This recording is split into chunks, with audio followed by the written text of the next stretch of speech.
Allah ya kauda duk wani mai gulma ya saba zaki nema abun wani ba ya bar kike da tammo mai girma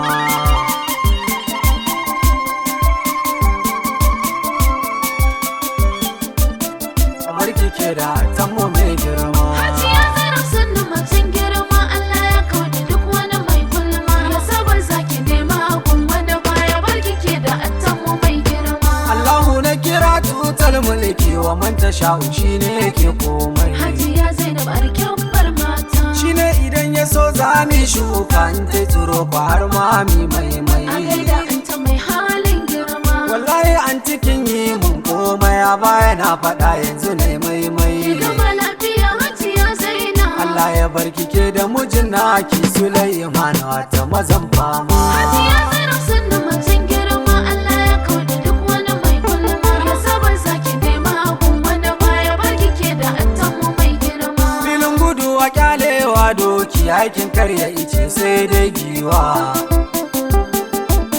wallahi Zainab kin darawa mata mai ja da ke kwata zama togawa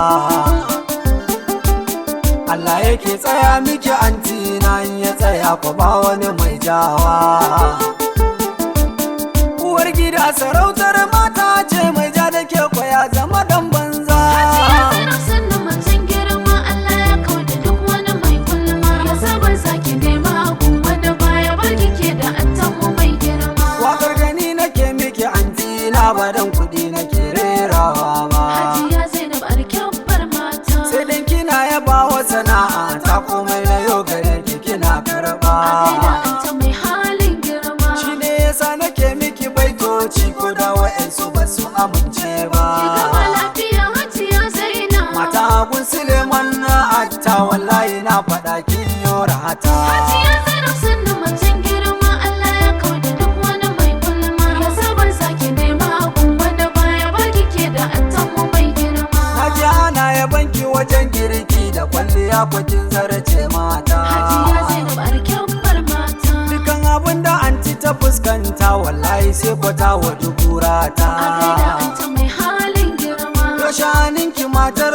ogan mu yana nufin Suleiman nata ki gama lafiya Hajiya Zainab Zainab yana yaban halayenki yana faɗi ko yayi sa'ar mata Hajiya Zainab sannu macen girma Allah ya kauda duk wani mai gulma ya saba zaki nema abun wani ba ya bar kike da tammo mai girma Allah ya sa karatun nan da kike ki zama first class ki ji antina duk wanda dai yayo tafiyar nesa da ka bashi guri ai zai zauna halin mutum yakan zama jarinsa cikin halin ki ba wani mummuna kin sha tabara ke kin sha yasin kin yau maganin wasu yan gulma Hajiya Zainab sannu macen girma Allah ya kauda duk wani mai gulma ya saba zaki nema abun wani ba ya bar kike da tammo mai girma alkawarin da ne miki kan waka gashi anti na sauke nauyi Hajiya Zainab alkyabbar mata fata na rabbi Allah ya kare ki duk tsanani kwa duk juhin yayi a gaida anta mai halin girma kujerar gwamna insha Allahu ta kogi ata shine zai ki yi gama lafiya Hajiya Zainab Zainab kin ga kin zama first lady mu yi rawa muna ta kun shoki Hajiya Zainab sannu macen girma Allah ya kauda duk wani mai gulma ya saba zaki nema abun wani ba ya bar kike da tammo mai girma Hajiya Zainab sannu macen girma Allah ya kauda duk wani mai gulma ya saba zaki nema abun wani ba ya bar kike da tammo